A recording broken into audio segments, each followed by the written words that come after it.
Yun po mga idol, no?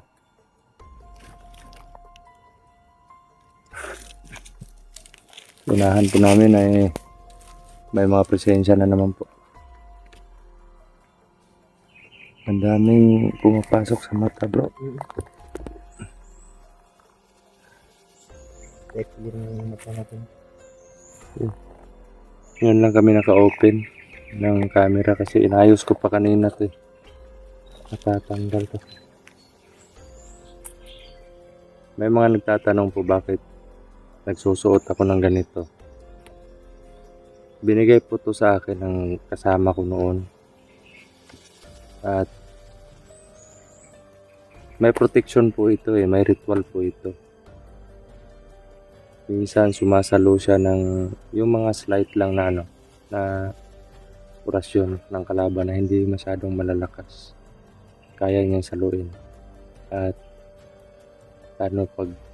pagulong-gulong tayo sa lupa, natutumba tayo, may protection din tayo. Lalo na dito maraming mga kahoy, nababangga yung natin, para ma-dislocate yung buto natin. Kaya malaking tulong po ito. Medyo mainit siya, pero kampante naman ako pag suot ko po ito. At ito naman, magagamit ko po ito lalo na pag sinasalo ko yung mga atake ng kalaban, yung mga kamay nila, yung mga kamaong. Yan.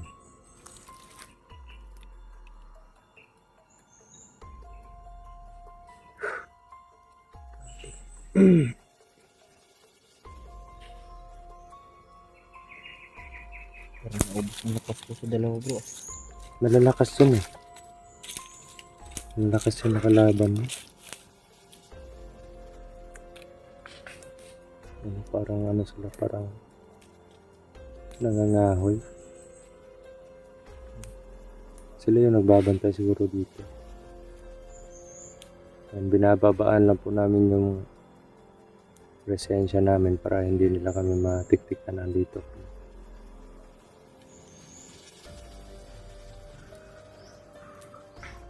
Grabe yung lakas ng pumindit ng lagi. Malakas yun. Pero wala siyang binatbat sa kapangyarihan na Pinunong Kabura.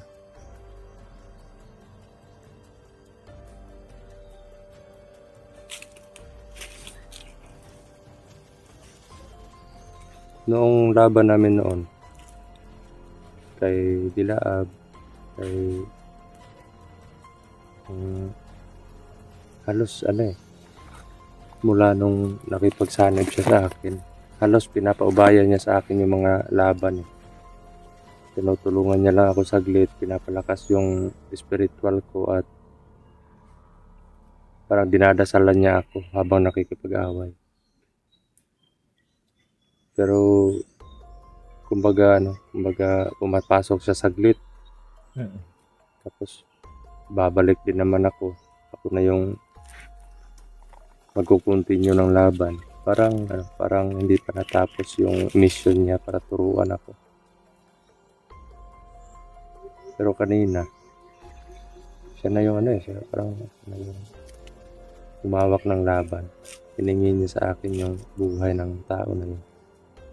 Malaki kasi yung utang niya malaki yung utang ni Commander Camillion sa kay Pinunong Kabura. Dahil dun sa buhay ng apo niya at ng anak niya na pinatay. Yung anak ni Pinunong Kabura, malakas na commander din yung mga idol. Mabait. Pero may dalaga po yun na anak. Yun, pinatay ni Camillion. Kaya yun na lang yung galit. Pero mula nung namatay yung mag-ama, matamlay si Pinunong Kabura noon. Parang wala sa sarili, wala na siyang gana sa buhay. Parang sila na lang yung inspirasyon niya noon.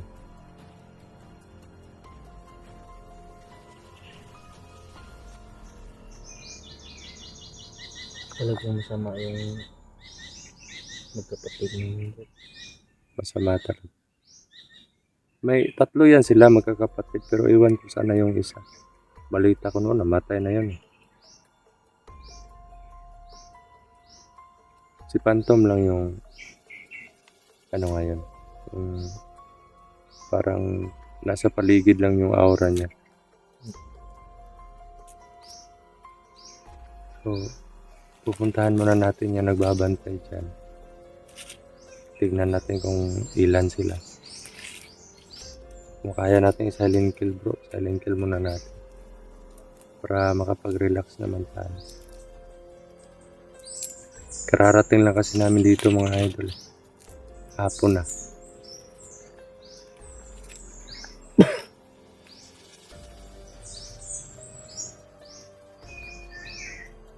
Sana bago dumilim, makita na natin si Commander Cruz. Maligtas natin. Kasi si Dudoy pasunod na yon mga idol.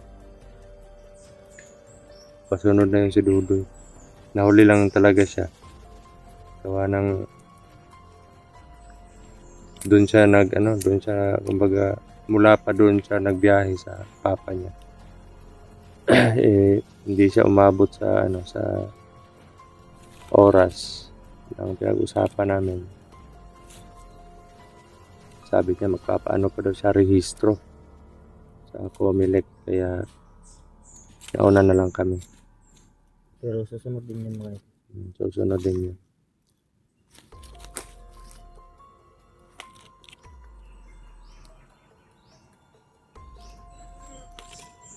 bigla na lang sumurkot yan si Dudoy. Oo nga.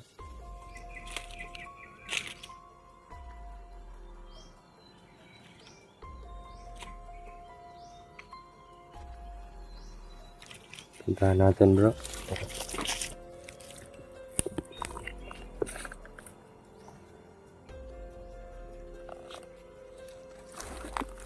Tignan natin kung ilan sila. Baka sakaling kaya lang natin silent kill yan.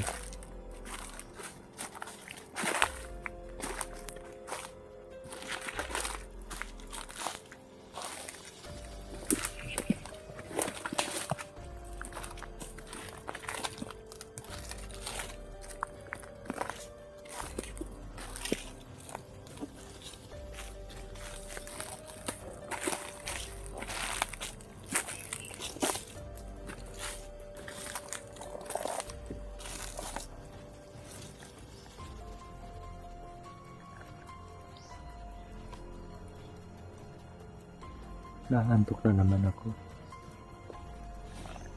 Pagod na bro. Paglalakad siguro kanina.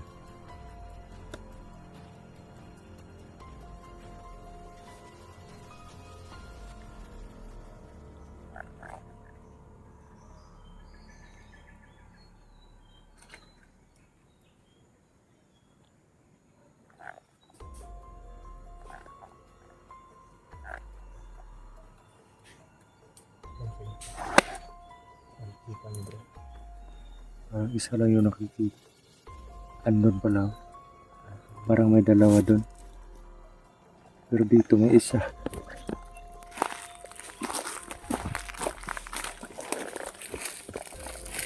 Andun. Yung isa. Dun sila nakaharap. Kasi may iniwasan kami kanina doon na nagbabantay. At doon kami galing nung pinaglabanan kanina doon sa malayo. Pero dito, doon sila nakaabang. Yun yung isa. Kaya mo yun bro? Patayin mo yan.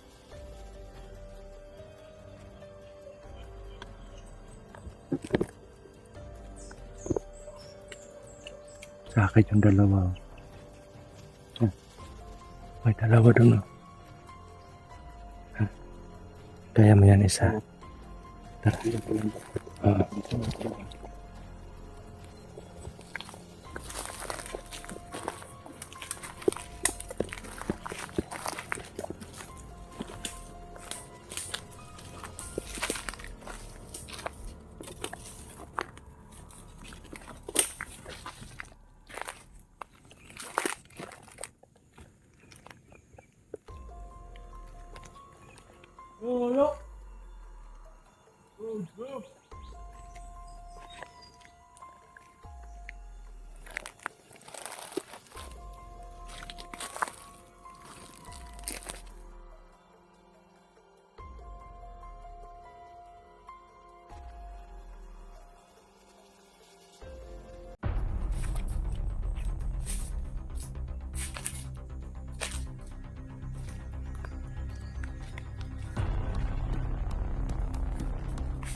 Ano yan bro?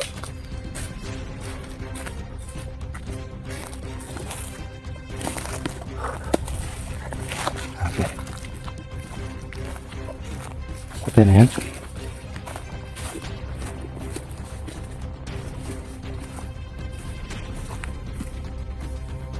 Pinabalian ko na yan. Binalian ko ng mga liig. Hante tayo.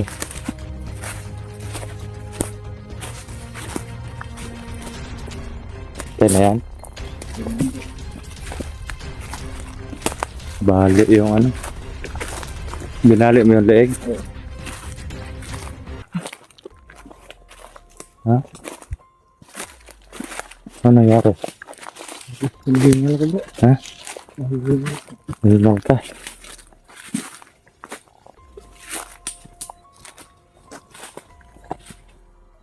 Relax muna. Relax muna tayo. Yan, hihingal po siya na si Brother Jerome.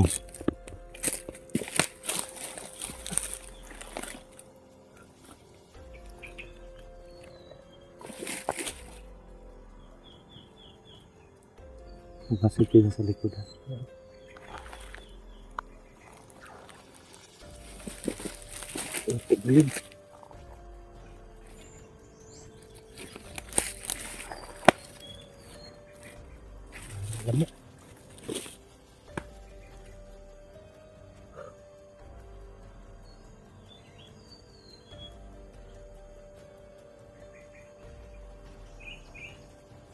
Parang may hinihintay sila bro. Oo nga eh. Parang inihintay talaga sila. Huwag lang tayo kumpiyansa, baka pain na naman.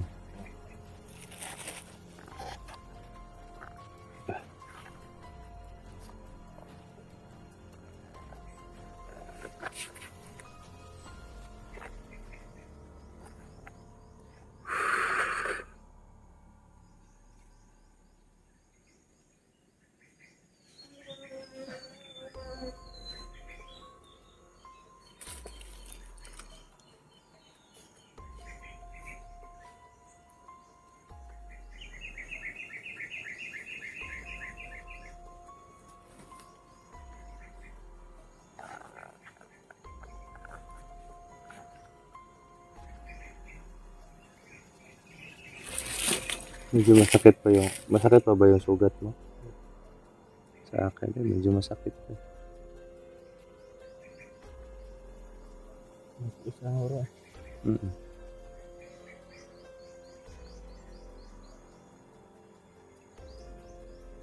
Kasi kung hindi tayo kumilos sa gato, lalong darami yung gato.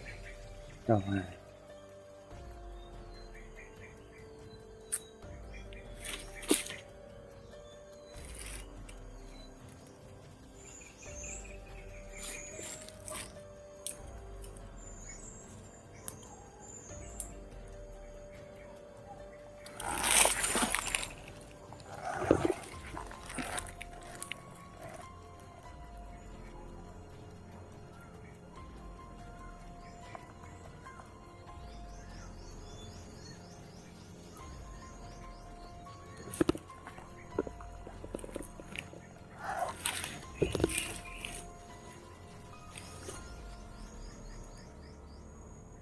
malapit na dito yung ano bro ah.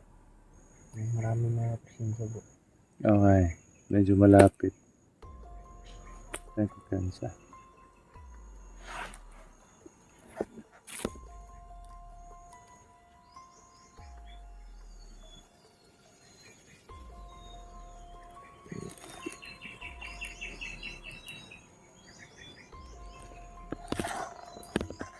Pahinga muna kami saglit mga idol. Pagkatapos ng laban kasi kailangan din namin mag-ipon muli ng lakas para pag may malalakas kami ng mga masagupa dito. Nasa kondisyon yung katawan namin.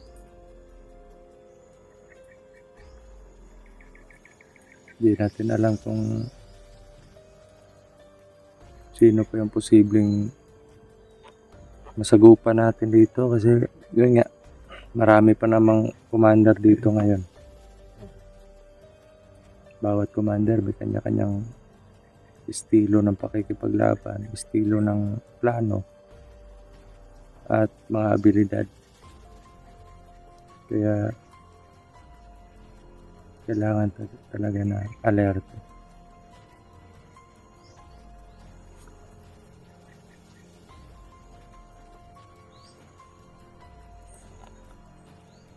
Pero sana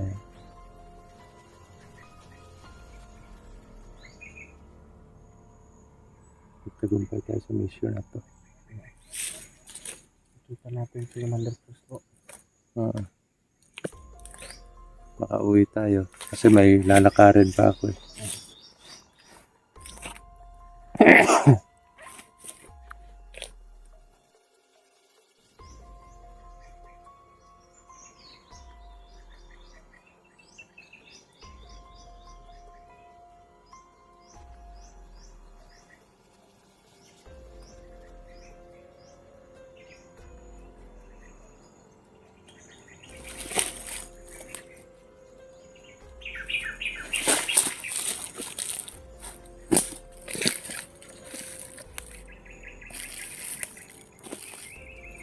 Parang may nararamdaman akong presensya.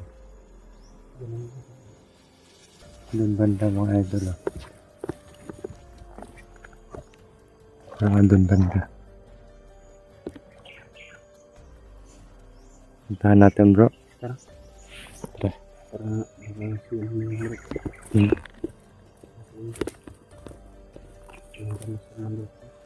Okay.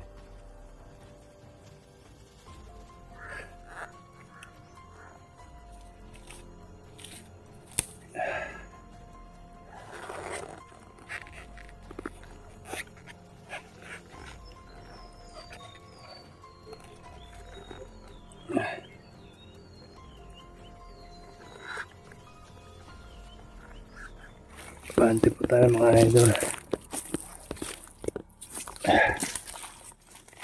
Tara.